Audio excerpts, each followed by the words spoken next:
Olá, boa noite, cidadãos e cidadãs das artes. Bom, cá estamos reunidos para mais uma live, não é mesmo? Bom, essa aqui que é uma live que já está se tornando tradicional, às quartas-feiras, sempre com essa intenção de levar cultura, informação, entretenimento também, às quartas-feiras, aqui nas nossas redes. Porque assim, além das lives que fazemos aqui no Facebook, que vocês têm acompanhado, nós temos uma programação completa, que eu já faço um convite aqui para que todos vocês confiram.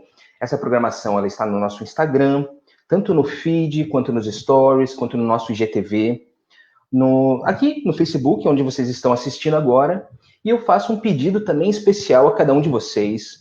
Nós estamos quase chegando a 1.000 inscritos no nosso YouTube, e assim que nós conseguirmos chegar a 1.000 inscritos, nós começaremos a fazer lives também no YouTube. Então, já deixo essa sugestão para que vocês visitem. Basta digitar Cidade das Artes ali no YouTube, localizar o nosso canal, se inscrever, clicar no sininho para receber as notificações, assim vocês vão ficar por dentro de toda a nossa programação. E cada vez que nós postarmos algum vídeo, que alguma live estiver começando, vocês vão receber uma notificação no celular para vocês poderem ficar por dentro de toda essa programação. Bom, hoje... Daqui a pouquinho, assim, já estou chamando aqui os nossos mediadores, o nosso convidado. Eu só vou fazer um convite especial, um convite super especial. A Cidade das Artes está com uma campanha linda, que é o Drive-Thru Social. O que consiste o Drive-Thru Social? Vocês vão poder realizar doações, cada um de vocês, doações de alimentos, itens de higiene pessoal, itens de limpeza da casa, sem sair do carro. Vocês vão poder acessar de carro a Cidade das Artes, estacionar na área de embarque e desembarque, e vocês vão ser atendidos por um funcionário com os EPIs necessários, a máscara, tudo bonitinho, para vocês poderem fazer essas doações. De segunda a segunda, ou seja, todos os dias, das 10 às 18. Tá bem? Eu vou dar uma olhadinha aqui nos nossos convidados, se está tudo ok, convidado, os nossos mediadores. Bom, nosso diretor executivo, Diego Alves, um dos nossos mediadores, nosso secretário de Cultura aqui do município do Rio de Janeiro, e o nosso convidado hoje, Pedro Trengrause. Eu vou chamar aqui o Adolfo. O Diego já está chegando aqui de volta. Só um minutinho.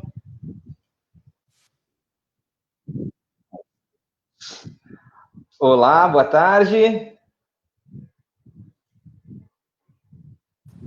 Boa tarde, Gui. Boa tarde, Pedro. Boa tarde, boa tarde. Boa tarde, tudo de bom? Bom, vou deixar vocês aqui, tá bom? Só agradeço. O Diego está chegando aqui na sala também. Uma ótima live a todos. A gente se vê no finalzinho, então, tá bom? Boa live. Obrigado. Um abraço grande. O Diego entrar aí também. Entrei. Eu caí aqui, agora voltei aqui, perdão. Boa noite, Pedro. Boa noite, secretário. Boa noite a todos aí que estão nos assistindo. Pedro, estava começando aqui, mandando para o pessoal, informando que você ia estar conosco hoje. E aí, muita gente te mandando um abraço. Nosso querido Isaías, que está acompanhando a gente, falou, olha, manda um abraço para o Pedro. Um abraço para todo mundo aí nos assistindo.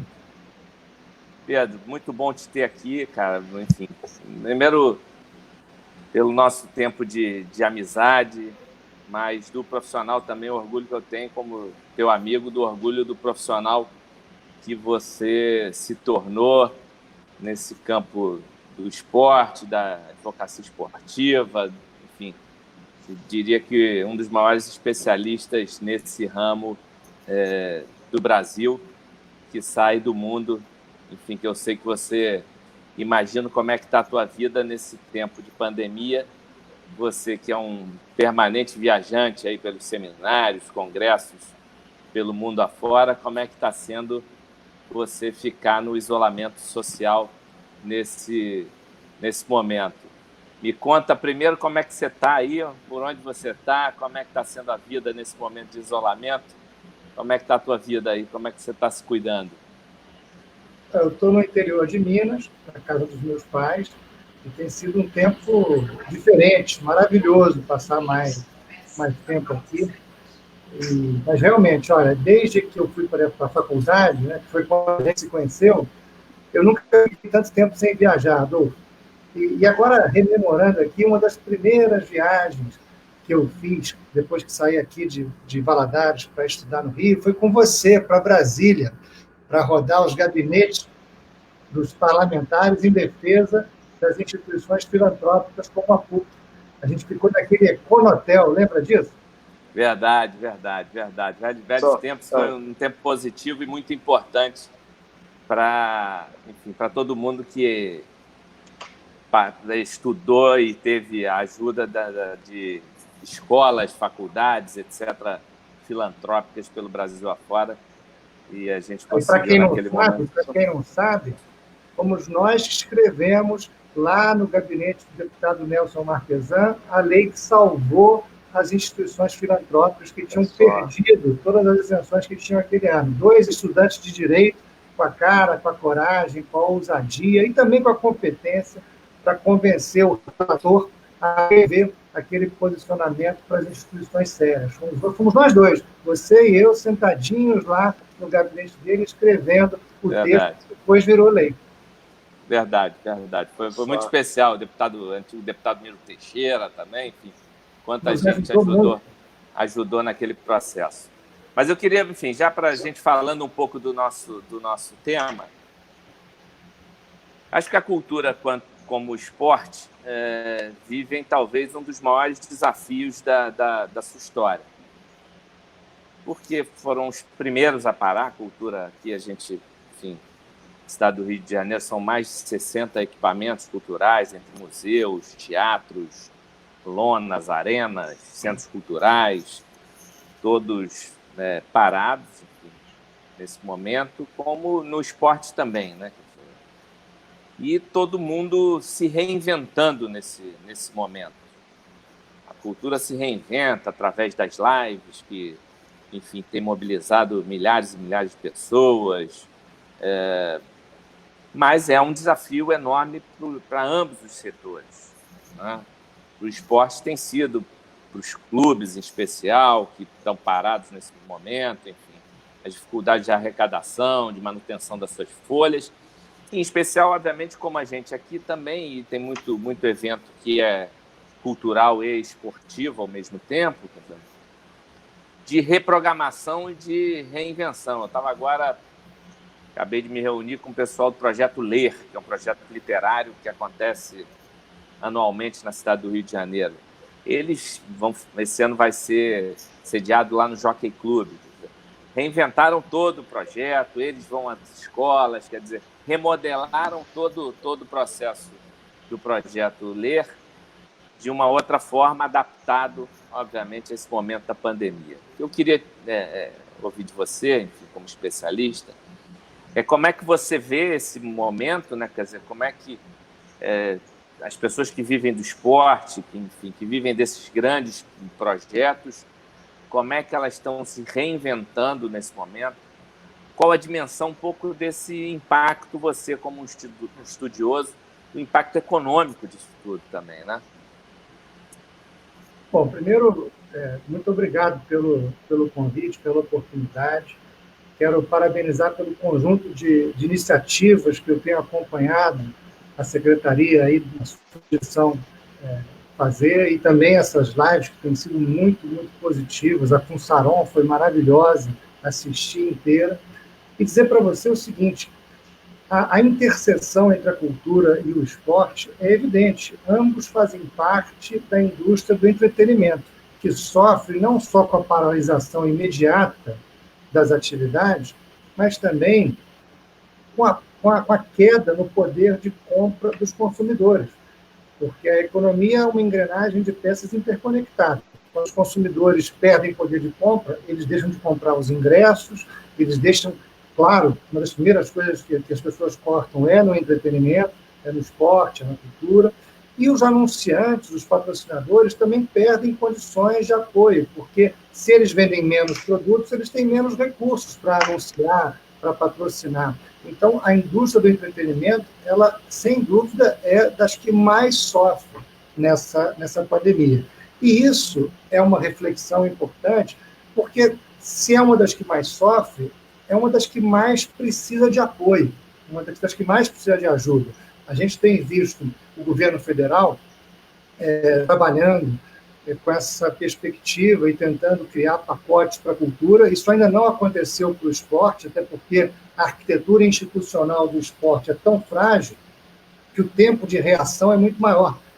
As associações culturais, elas são muito mais maduras, muito mais fortes, muito mais atuantes do que, por exemplo, o futebol, que os clubes sequer têm uma associação de clubes que possa falar por eles, que possa articular por eles, que possa participar das discussões por eles. Então, essa debilidade na arquitetura institucional do esporte acaba prejudicando o tempo de reação. Enquanto a cultura já se mobilizou, já tem aí uma perspectiva de apoio, salvo engano, 3 bilhões vindo do governo federal, já tem a discussão com a Secretaria de Cultura, com a Secretaria de Cultura do Estado, a utilização dos fundos, o esporte ainda não conseguiu engatar nessas discussões com o poder público para encontrar mecanismos que garantam a alimentação dos circuitos que mantêm a economia do esporte funcionando, né?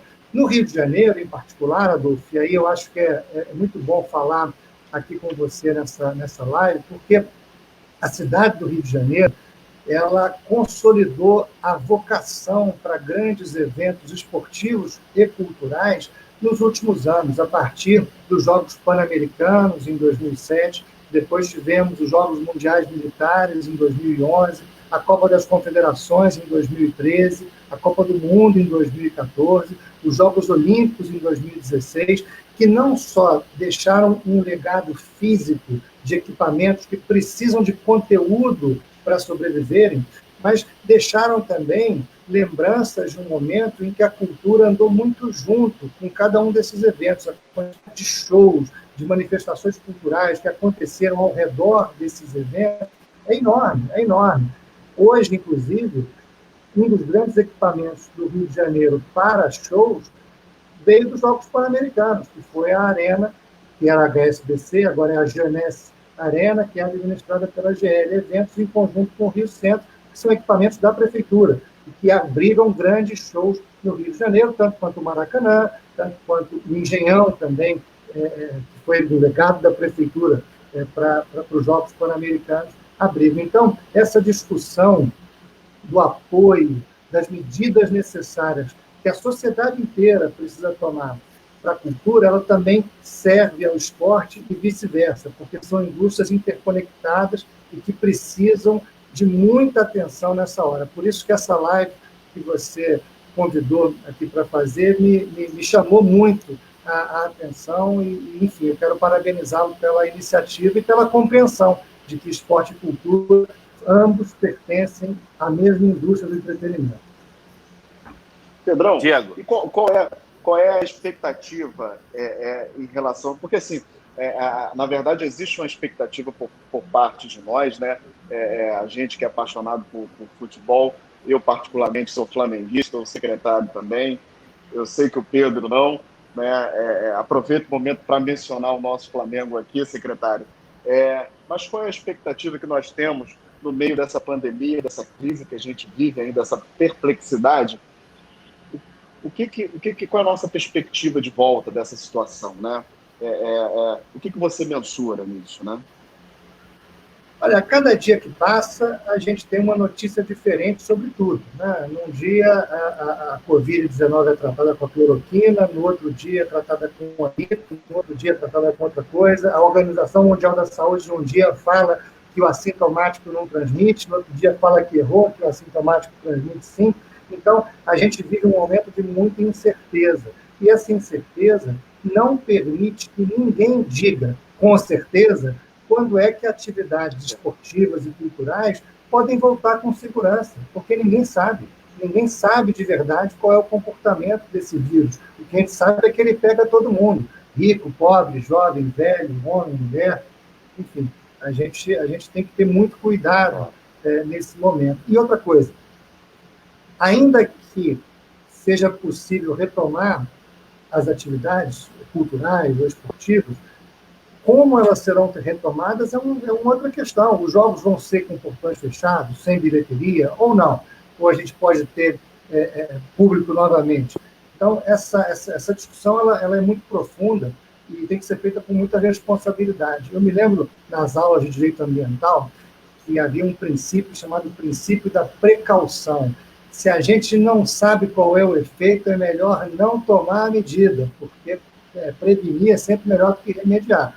Agora, também não dá para imaginar que essa atividade econômica pode sobreviver parada. Então, para o governo garantir a saúde de todos os envolvidos, ele precisa ter uma política pública que garanta a sobrevivência da atividade nesse momento em que ela não pode ser exercida, porque, do contrário, existe a possibilidade de colapso de toda a cadeia produtiva do futebol e do esporte como um todo, que está parado, assim como da cultura. Tem que ter uma rede de segurança aí para que as pessoas continuem trabalhando, mesmo sem poder trabalhar. Você tocou numa situação fantástica que o futebol, inclusive, é um catalisador para a retomada da economia, não para si próprio, não só para o evento em si, né, para o futebol em si, mas existe toda uma indústria, uma cadeia que gira em torno do futebol que depende dessa economia também, né? Sem dúvida. Aliás, assim como na cultura, o pipoqueiro, enfim, as pessoas que trabalham na produção, no espetáculo. O futebol é um espetáculo, tanto quanto um show. A gente vive os mesmos dramas. A diferença é que ainda não encontramos uma maneira de fazer um jogo de futebol live no Instagram, né, Adolfo? Verdade. Apesar que a turma tá tipo, o Everton Ribeiro virou o grande campeão aí do futebol do FIFA, né? Do FIFA, que é no game, né? Existe tem um livro de um professor de Stanford que ganhou até o prêmio Pulitzer, chamado Armas, Germes e Aço. Ele diz o seguinte: guerras, doenças e revoluções, como a Revolução Industrial, são os catalisadores da evolução na sociedade. E que a gente tem aí uma aceleração de transformações que, no caso do esporte, pode muito bem fortalecer o que você acabou de falar, que é o esporte eletrônico, e que no mundo já vem ganhando um espaço enorme. Tem uma matéria do New York Times, há uns 2 anos, dizendo que as pessoas que jogavam de verdade no mundo real estavam imitando os movimentos do joguinho no videogame, que era o contrário. O jogo de videogame foi criado à imagem e semelhança do jogo real. Agora, claro, o que a gente tem é o efeito inverso. As crianças têm menos contato com o jogo real e mais contato com o videogame. Então, quando elas pegam a bola e vão brincar de bola, elas querem imitar o movimento que elas viram no videogame. Acabou aquela coisa do futebol no meio da rua, né? Que a gente... Acabou tudo no meio da rua, ainda mais em algumas cidades como a nossa, né? No meio da rua.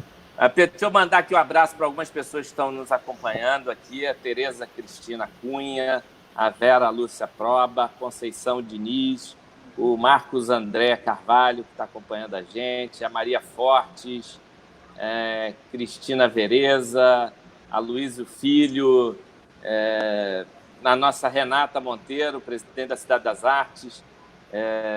Força aí, Renata. Eu sei que a Renata está na luta aí com a mãe, que está um pouco do dodói aí, mas a gente está aqui unidos em oração, Renata, para que ela se restabeleça. Um beijo grandão para você aí, meu e de todos juntos aqui.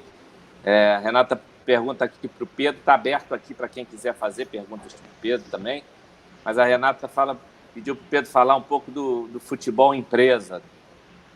E eu queria já aproveitar e fazer outra pergunta junto com a da Renata, completamente distinta, que é a seguinte. Na cultura, a gente tem o músico de rua, o músico autônomo ou independente, que a gente pode chamar assim, que é o cara que vive de tocar na noite, que é o malabares, que é esse artista que ganha no dia a dia. Quer dizer, se ele não tocar, ele não ganha, né?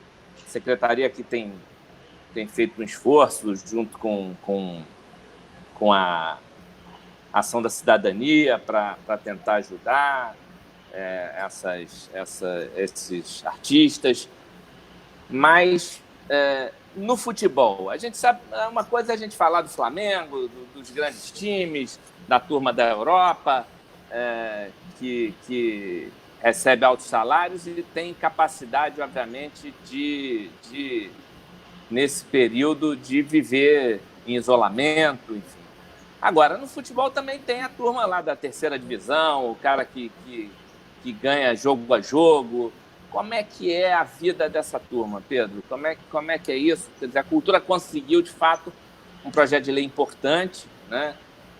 Que se deu a partir da unidade de várias bandeiras partidárias independentes de ideologia, centro, esquerda, direita, todo mundo num consenso com o governo, desenhou um projeto de lei em cima dos recursos do Fundo da Cultura para apoio a esses artistas, um chamado auxílio emergencial, onde esses artistas vão receber apoio, alguns equipamentos vão receber apoio e também parte desse recurso vai servir para fomento.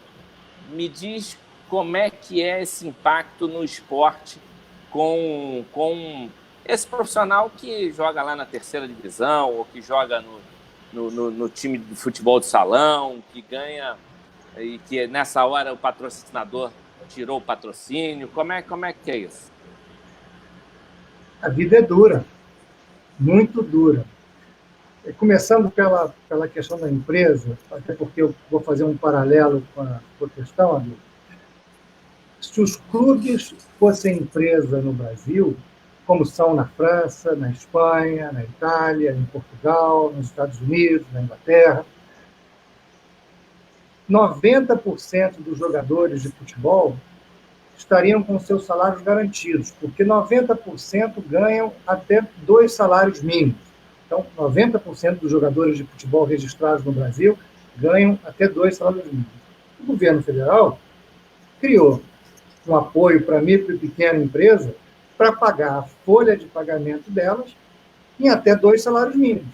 Então, todos os clubes, se fossem empresa, poderiam estar nesse programa do governo para custear a folha até 2 salários mínimos, garantindo que 90% dos atletas estivessem recebendo em dia os seus salários.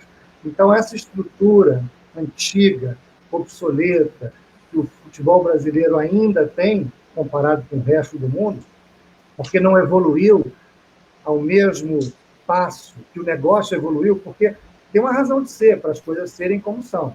Esses clubes são centenários, e quando surgiram, o esporte não era um negócio.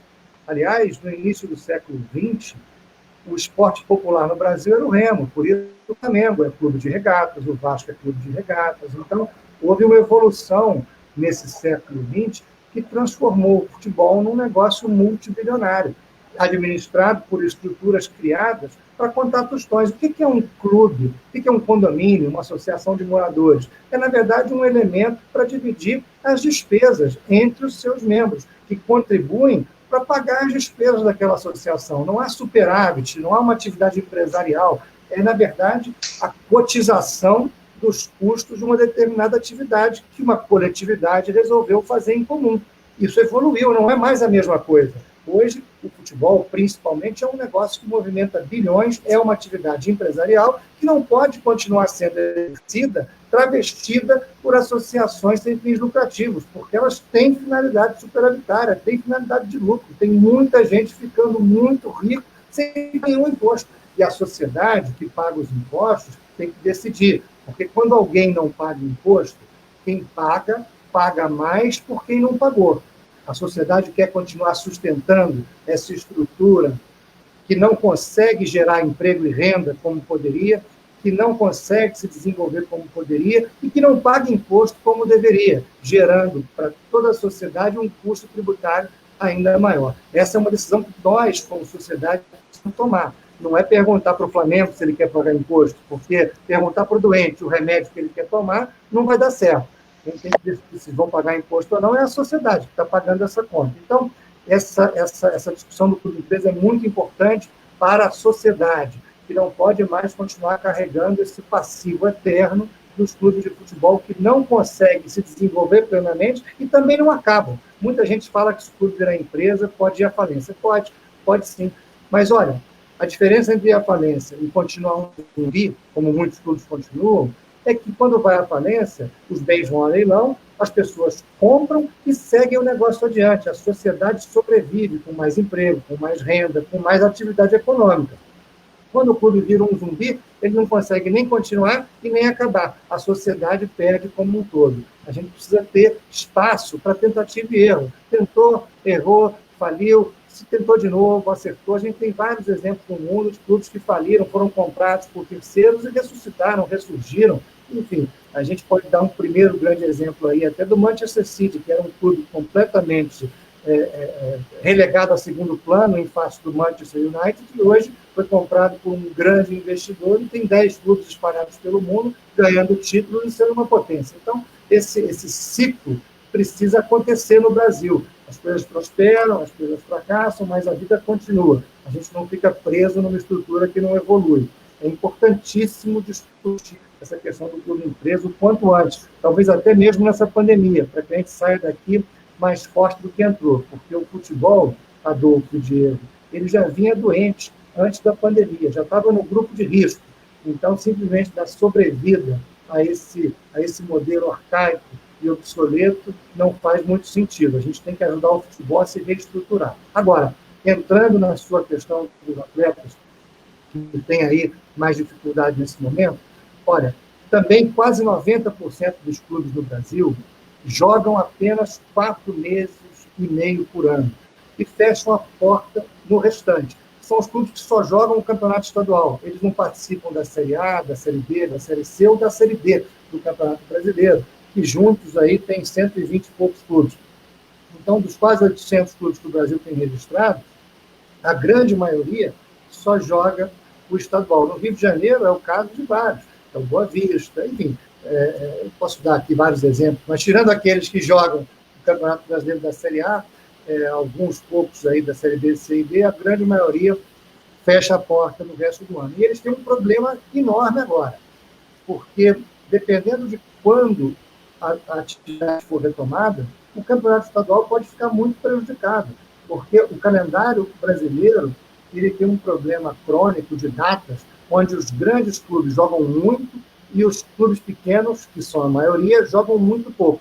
Porque se os pequenos têm aí uma média de 4 meses de atividade por ano, os grandes, Adolfo, jogam quase 80 datas. Comparado com o clube europeu, que joga 50 e poucas, é jogo demais. A gente tem jogo todo quarto domingo. Tanto que os treinadores que vêm lá de fora para cá reclamam que não tem nem tempo para treinar, porque é jogo toda hora. Então, para esses clubes que não jogam o ano inteiro, esse problema do calendário com paralisação pode ser traumático, porque eles podem não conseguir terminar o campeonato estadual e a atividade de 2020 ficar muito prejudicada, o que pode acarretar uma série de problemas econômicos que também, eu quero aqui fazer um parênteses, alguns clubes já viviam na pandemia há muito tempo, porque já não tinham dinheiro para pagar nada, já não tinham, enfim, condições de honrar seus compromissos, então eles continuam na mesma situação que estavam, sem conseguir honrar os compromissos que têm. Agora, são reflexões aí que a gente precisa fazer com muita calma, com muito equilíbrio, com muita cautela, mas também com muita ousadia, para tentar soluções que nós ainda não tentamos, porque ficar repetindo os mesmos erros é quase como continuar na saga de Sísifo, né, que leva a pedra até o topo da montanha, só para ver a pedra rolar a montanha abaixo e ele ter que subir de novo com a pedra para o mesmo lugar, repetindo as mesmas coisas. Né? Acho que está na hora de evoluir. Maravilha, uma verdadeira aula aqui, né, secretário, com o nosso Pedro aqui, né? Pedro, mas diante dessa realidade, né, da pandemia que a gente vem tocando e de soluções econômicas para o clube que você vem trazendo, você é um dos pioneiros, você defende essa realidade aqui no Brasil que ainda é pouco colocada em prática. O que você acha que os clubes tiraram enfim, de lição diante dessa realidade que a gente vive hoje? Nada. Ou se tiraram alguma coisa, ou não tiraram, enfim... Ainda não deu tempo. Sabe qual é? Olha só. Os clubes, eles têm um problema estrutural, que é o seguinte: a curva de aprendizado do dirigente, ela se encerra muito rápido. De 3 em 3 anos tem eleição. E a gente troca o grupo inteiro. Tem clube que, quando muda a diretoria, troca até o treinador do infantil, sem nem avaliar se o trabalho vinha sendo bem feito, se não vinha. Então, não existe uma continuidade. E sem continuidade, não dá para ter planejamento. Não dá para fazer planejamento a médio e longo prazo com a estrutura atual que nós temos, porque os compromissos não são honrados, isso fica por isso mesmo, as diretorias mudam completamente, não existe uma burocracia estável nos clubes. Então, é preciso pensar que a própria estrutura que os clubes têm hoje acaba prejudicando um trabalho de médio e longo prazo. E sem pensar a médio e longo prazo, é impossível fazer qualquer coisa grande. As coisas grandes elas requerem tempo, trabalho, não saem, não acontecem da noite. Agora, o governo tem muita responsabilidade nisso, porque a estrutura do esporte atual ela foi criada pelo governo.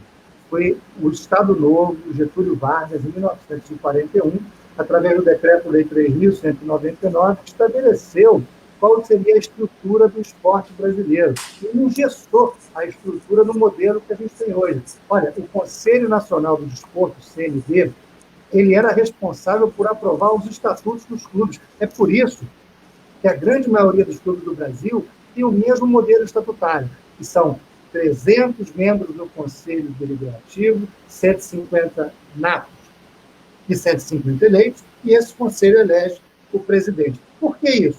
Porque a ditadura do Estado Novo não queria que houvesse nenhuma mudança em nada na sociedade. Então, num conselho de 300 membros, onde 150 são os mesmos, e 150 mudam de vez em quando, existe alguma possibilidade de mudança muito brusca? Existe a possibilidade de participação efetiva? E outra coisa, imaginar que, hoje em dia, a coletividade que elege o presidente de um clube, representa esse clube, é imaginar que os 10, 15 mil sócios hoje do Flamengo representam os 40 milhões de torcedores do Flamengo, sendo que os sócios que frequentam a piscina, que jogam tênis, podem nem torcer pelo Flamengo, eles podem morar na região e frequentar o clube porque é o clube mais perto da casa deles. Mas é esse pessoal que elege o presidente do clube. E o presidente do clube representa essa coletividade, do ponto de vista formal. Ele não representa a quantidade de torcedores que faz com que o Flamengo seja o grande negócio que ele é. Então, quem contribui para que o clube tenha a pujança econômica que tem, não participa das decisões do clube, a não ser que queira ser sócio, pagar a mensalidade e até poder frequentar o clube lá um dia ou outro. Mas é um modelo que não serve mais para o século XXI, não. Mandar um abraço aqui para Sonja Figueiredo, Patrícia está aqui também com a gente, Carla Augusta, Clarissa Monteagudo, parabenizando o Pedro, a Sonja falando que está aprendendo muito, nosso querido Carlos Janan. Jananzinho está aqui. Você sabe que o Janan foi jogador de futebol, né? Jogou nas Quem não bases... foi no Brasil, hein? Não, mas ele jogou. Você sabe Eu me lembro que até você jogava, Adolfo. Ah, não, aí é mentira, né? Mas eu não sei. Botão eu joguei muito, futebol de botão, futebol de mesa. O Janan jogou, rapaz, eu tive uma vez com ele no Palácio da Cidade. A gente jogou uma vez na praia de Copacabana com o Fabinho. É verdade. E o Janan, a gente foi fazer um evento com o Flamengo lá no Palácio da Cidade, com o prefeito, e estava lá o Adílio. E aí o Adílio falou assim, não, esse cara joga pra caramba. Eu falei, pô, então pro Adílio estar falando, realmente o Janan jogou alguma coisa. Mas ele está falando aqui duas coisas. Parece que essa semana saiu a notícia do Campeonato Mundial Feminino, que parece que aconteceria a final no Rio de Janeiro, e fruto da pandemia e de todas as dificuldades geradas, parece que não acontecerá mais. E ele pergunta, parece que a CBF fez um movimento de apoio a esses, vamos chamar, jogadores mais amadores, ou jogadores das fases de acesso da primeira divisão, que estão no momento de dificuldade, parece que arrecadaram alimentos. Você sabe alguma coisa disso? Como é que a CBF tem tratado esse assunto? E como é que é essa história do Mundial Feminino, que parece que essa semana teria sido cancelado? O Mundial Feminino realmente foi uma grande pena que o governo não tenha dado as garantias que eram necessárias para o Brasil receber esse evento, né? Porque depois que a gente construiu a quantidade de equipamentos que foram construídos para a Copa do Mundo, para os Jogos Olímpicos, a gente precisa ganhar escala para fazer valer o nosso investimento. Então, receber outros eventos aqui representam hoje um investimento muito menor do que os eventos representaram antes, porque a infraestrutura instalada já está pronta, os estádios já estão prontos, não tem que se fazer nenhum tipo de intervenção urbana, construção, obra. A gente pode aproveitar os equipamentos que nós já temos. Então, a gente precisa correr atrás desses eventos, e a CBF estava correndo para que o Brasil tivesse a possibilidade de se receber em 2023 a Copa do Mundo de futebol feminino. Só que não basta que a CBF queira organizar, o governo tem que dar algumas garantias. Garantia de que as pessoas vão poder entrar e sair do país para jogar, não vai ter nenhuma perseguição na questão de vistos, existem algumas garantias econômicas, mas que boa parte delas já estavam cumpridas em razão do investimento que já foi feito para os outros eventos, mas o governo entendeu que nesse momento de retração na arrecadação, de dificuldades na economia, de crise sanitária, e acho também que de instabilidade institucional e política, era melhor não assinar essas garantias. Então, nós perdemos a oportunidade de receber, em 2023, mais um evento internacional de grande porte, e o Rio de Janeiro, em particular, de receber a final, porque, sem dúvida, seria no Maracanã. E esses eventos, é sempre bom lembrar que eles trazem visibilidade para o país afora, turistas que gastam dinheiro no país, e movimentam a economia local, porque existem uma série de eventos paralelos, culturais, muitos deles, inclusive, para atender a essa movimentação de pessoas que cresce nesses eventos. Então, o Brasil apresentou uma candidatura muito sólida, mas essa dificuldade de obtenção das garantias que o governo precisaria dar acabou impactando na candidatura, e ela teve que ser retirada porque não cumpriu os requisitos que a FIFA pedia para organizar o evento. Então, foi isso que aconteceu, Janã, e é uma pena realmente, porque essa perspectiva de que a gente precisa ganhar escala com o investimento que nós já fizemos, trazendo cada vez mais eventos para essa infraestrutura que nós construímos, ela é fundamental para que a gente possa aproveitar ao máximo o esforço que a sociedade inteira fez para sediar a Copa do Mundo e Jogos Olímpicos no Brasil, em particular no Rio de Janeiro. Essa é a história da Copa do Mundo feminina. Inclusive, vários amigos meus trabalharam na formatação da candidatura, né? O Ricardo Tradi, que, enfim, a gente trabalha junto em várias coisas. Fica aí o meu abraço para eles, a minha solidariedade, porque sei que o trabalho foi bem feito, e um recado para que o governo pense em como aproveitar ao máximo essa infraestrutura que a gente já tem. A outra pergunta, qual era a outra pergunta? Era da CBF, parece que a CBF está fazendo uma mobilização para apoio desses atletas que estão em condição de mais dificuldade. A CBF está fazendo lá o que acha que pode fazer. Ela acabou de liberar 100 e poucos milhões num fundo para as séries A e B, 19 milhões para a série C e D, 1 milhão para os árbitros, enfim. Milhão não é tostão, e dinheiro não nasce em árvore. A CBF está fazendo o que ela considera que pode fazer dentro das suas possibilidades. O problema maior é que o futebol brasileiro não tem, hoje, uma arquitetura institucional madura. Então, repara só, não existe sindicato nacional dos jogadores. Então, não há quem represente os jogadores a nível nacional. E a confusão se dá quando os jogadores da Série C se unem, através dos capitães de cada time, para pedir uma ajuda à CBF sem passar por nenhuma instituição que os represente, que consiga deliberar, que consiga realizar um acordo coletivo de trabalho. Então, existe aí uma debilidade nesse ponto específico da arquitetura institucional do futebol brasileiro. Do outro lado, os clubes também não têm uma associação nacional que os represente. Eles se colocaram na discussão das questões relevantes para essa crise através de uma Comissão Nacional de Clubes, que, estatutariamente prevista na CBF, tem competência para questões internas da CBF.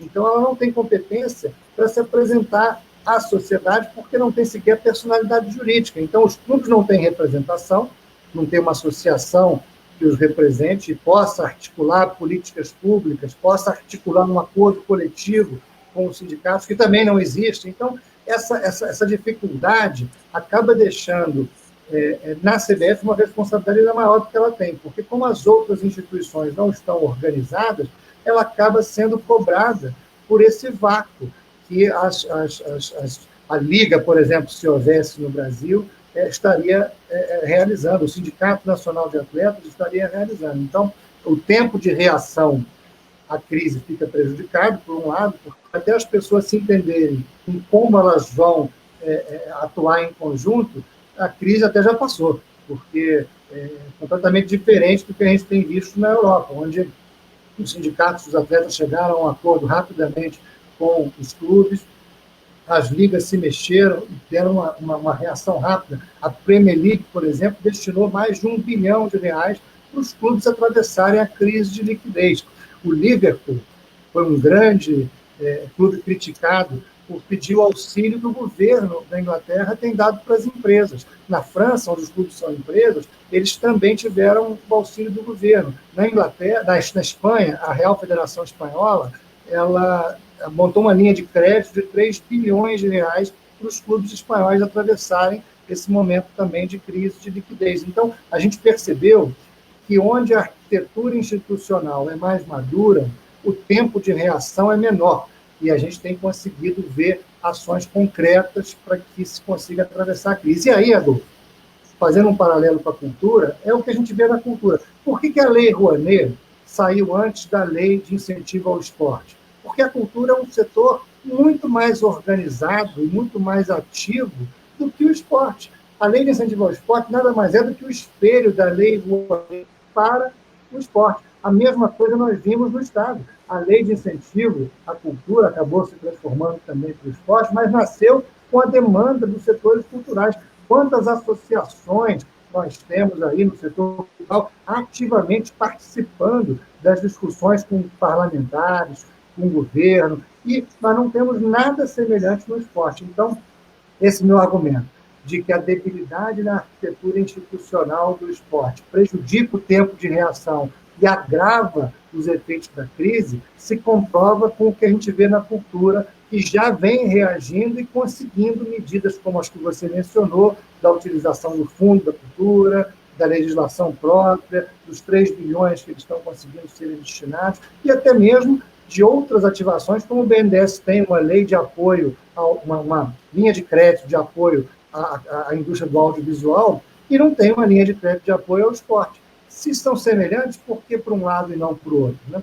Acho que vale a pena aqui pensar um pouco nessa linha, e a explicação para isso, Janão, é justamente na debilidade da arquitetura institucional que nós temos. Agora, a CBF está fazendo o que pode, e, enfim, a gente tem que também incentivar e aplaudir aí as iniciativas que vêm sendo tomadas, mas ela não pode ser responsabilizada por tudo, até porque não teria condições de tratar de tudo. Eu acho que pode fazer mais, pode fazer muito mais, pode articular mais, mas não merecia ser a única entidade a trabalhar, mas, enfim, tomara que os clubes percebam a importância de criar a liga, tomara que os atletas percebam a importância de ter lá o seu sindicato nacional, e a gente saia dessa crise com essa reflexão de que a arquitetura institucional do futebol brasileiro precisa amadurecer. A exemplo do que aconteceu no mundo inteiro. Imagina, os 10 principais campeonatos do mundo, todos eles são ligas, menos o Brasil. Então, liga,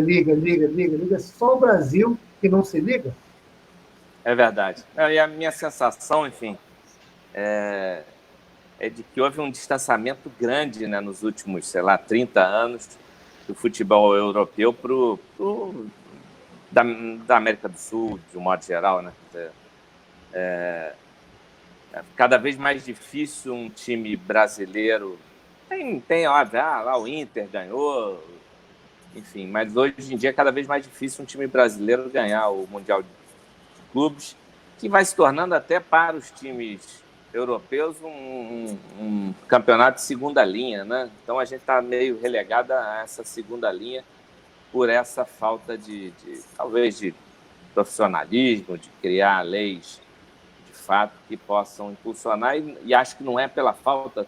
O Aloysio Filho mandou aqui uma questão dessa coisa de como é que é hoje a formação de público nos estádios, no Maracanã. Ele falou, quando eu era menino, eu sabia que eu podia ir com meu pai, era de graça. Acho que ainda tem a gratuidade, eu sei que ainda tem, mas como é que é essa nova formação de público? Então, assim, você vê muita garotada ainda acompanhando. O Flamengo agora conseguiu romper um pouco essa barreira, mas a garotada muito mais usando a camisa, que não existia talvez quando a gente era jovem, de usar uma camisa Ninguém queria usar a camisa do Barcelona, eu queria usar a camisa do Flamengo. Imagina, eu vou querer comprar a camisa do Paris Saint-Germain e tal, quer dizer, óbvio, os ídolos brasileiros começaram cada vez mais a ir para fora, mas mesmo naquela época, quer dizer, eu me lembro quando o Zico foi para o Udinese, eu nunca quis comprar a camisa do Udinese.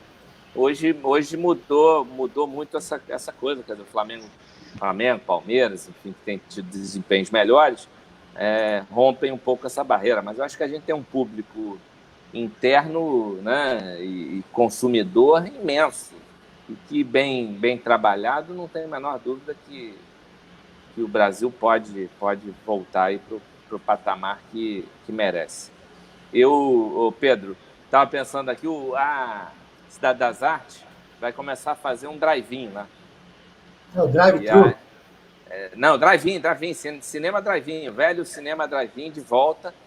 E vou propor aí para o Diego, quem sabe a gente faz uma parceria aí com os clubes, e enquanto tiver fechado aí o estádio, a gente passa de lá da Cidade das Artes, o cara vai lá, estaciona com o carrinho dele. Muito boa ideia. E assiste de lá os jogos. Sensacional, muito bom. Certamente vai abrir sem torcida, então é uma oportunidade das pessoas também saírem de casa e tal. Excelente ideia. A Cidade das Artes está organizando. Excelente ideia. Acho que deve ter gente aí da Federação, da CBF, até dos jornais assistindo aí. Acho que essa já pode emplacar a manchete. O lugar de assistir vai ser na Cidade das Artes. Pedro, pensa aí. Eu sei que você é craque nessa coisa de projeto. Vamos nessa. Acho que ali é um espaço, quer dizer, a gente já vai estar com a estrutura do drive-in, então... Qual é o tamanho? Fica fácil. O Diego sabe aí A gente hoje está com um tamanho, a gente começou menor, mas a gente pode aumentar. A gente está querendo começar humilde, né? Entender a demanda, mas a gente tem possibilidade de aumentar. Hoje, o nosso tamanho são para 100 carros. Né? De acordo com o decreto da Prefeitura, cada carro pode ir 2 pessoas. Né? Mas isso vai ser gradativo e vai ser melhorando. E o drive-in a gente pode aumentar. Né? Mas, a princípio, são 100 carros. Eu já estou pensando aqui no horário que a gente pode fazer a reunião amanhã, Pedro, para a gente... Não, maravilha. Olha só, eu já, por mim, se quiser encerrar aqui e começar a reunião, isso é o que interessa. Olha, vocês trouxeram uma solução inteligente, minimamente, para diminuir o impacto da falta de público no estádio, que pode ser feito lá e pode ser feito em outros lugares. Não deve ser o único drive-in que a gente tem no Rio de Janeiro. A gente deve ter outros lugares. Bom, a Arena Genese está fazendo também. A gente está pensando em colocar ali no Terreirão do Samba também. Enfim, então, tem alguns espaços que podem servir para esse momento que a gente tem que também... Cultura, esporte, todo mundo se reinventando. Isso é um golaço. Parabéns pela ideia. Muito boa. Agora, essa do futebol é contigo. Você vai pensar Pedro. Você sabe que ninguém passa por essa live nossa sem sair daqui com o projeto encaminhado. Então, todo mundo que... O Sarão já saiu com o projeto encaminhado. Enfim, o Fábio lá do MAN também com o projeto encaminhado. Vou preparar um e-mail assim que a gente terminar para o secretário-geral da CBF, copiando, né, você, botando em contato e sugerindo essa solução para que não só seja feito no Rio de Janeiro, mas que o Rio de Janeiro sirva de exemplo para o Brasil inteiro e a CBF consiga disseminar toda essa perspectiva para outros lugares também. Muito boa ideia, parabéns. Obrigado. Pedro, estamos chegando ao final da nossa live. Obrigado por você, que tua agenda é corrida, Imagino como é que deve estar essa coisa da gente achar que home office você trabalha menos, não é verdade, você trabalha muito, né? Quer dizer, e acaba não tendo horário. Eu sei que você atende muita gente, a universidade também. Apesar de estar passando esse momento aí sabático com a família, imagino que está sendo muito bacana, imagino, aí para você, com teus pais, com a família toda aí. Te deixar um abraço, te agradecer essa oportunidade da gente estar conversando e de pensar. Eu sei que você é um mineiro que ama o Rio, né? E apaixonado pela cidade do Rio de Janeiro.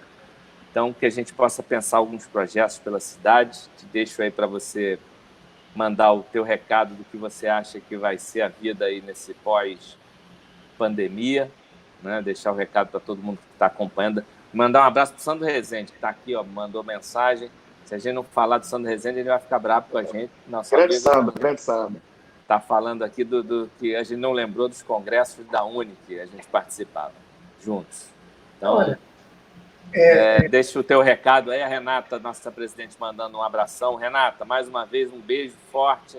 Estamos aqui, todo mundo rezando aí por você e pela tua mãe, tá? Beijo grande. Um abraço para o Sandro, Renato, um abraço.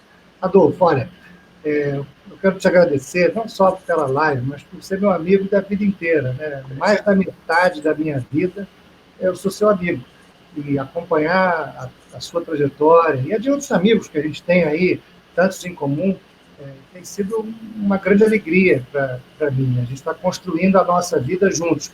E eu tenho também muito, muito orgulho disso, de ser seu amigo e de poder olhar para trás e ver tudo aquilo que a gente já fez junto e olhar para frente e imaginar tudo aquilo que a gente ainda pode fazer. Eu vejo a sua atuação à frente agora da Secretaria de Cultura, resolvendo aquela questão do Museu do Amanhã, que não era fácil, e a gente tem que tirar o chapéu, porque você teve muita habilidade e competência, visão para resolver. Acho que a gente tem aí no Rio de Janeiro uma cidade que vive cultura, vive esporte, então a sua função ela é de suma importância, muito mais importante do que se fosse em outro lugar, né? Você é uma pessoa que tem hoje, pelo cargo que exerce, uma estatura internacional, porque o Rio de Janeiro é referência cultural para o mundo inteiro.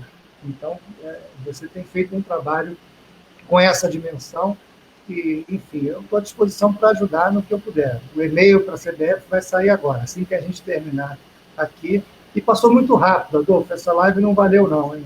Vamos fazer outra. Essa da Cidade das Artes, a gente vai estar abrindo uma direto da Secretaria também, então você está na próxima aí. A próxima a gente vai fazer um debate ampliado. Vamos chamar o pessoal de museu, você, vamos... Podíamos formar os clubes para falar do Museu dos Clubes.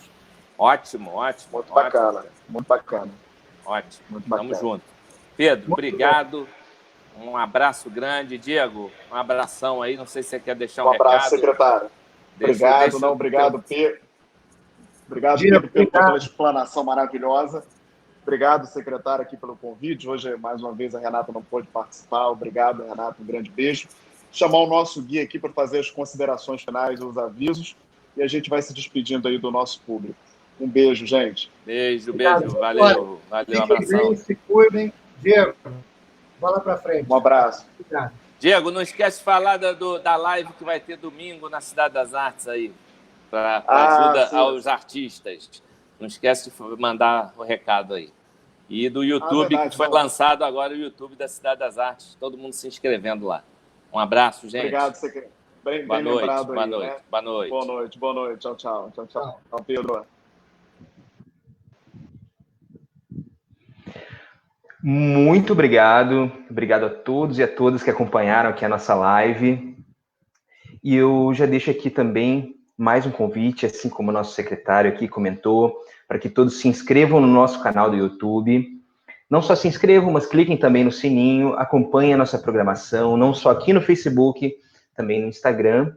E amanhã mesmo a gente tem uma live às 19 horas, já convido a todos vocês, uma live com o Trio Júlio, com muita brasilidade, samba, chorinho, enfim, vai ser um show maravilhoso, um pocket show maravilhoso. E eu convido todos vocês a anotarem já na agenda e acompanharem sempre essa programação que está repleta de entretenimento, informação, gastronomia, cinema, contação de histórias, enfim. Estamos sempre abertos a sugestões, a colocações, a sugestões de convidados também, de temáticas também, porque a cidade é nossa. Nós somos cidadãos das artes e hoje nessa live, né, a gente pôde perceber como tudo está interligado à cultura, né, o esporte, a cultura, a nossa identidade. E é com esse recado aqui que eu agradeço a todo mundo e até a próxima live. Grande abraço!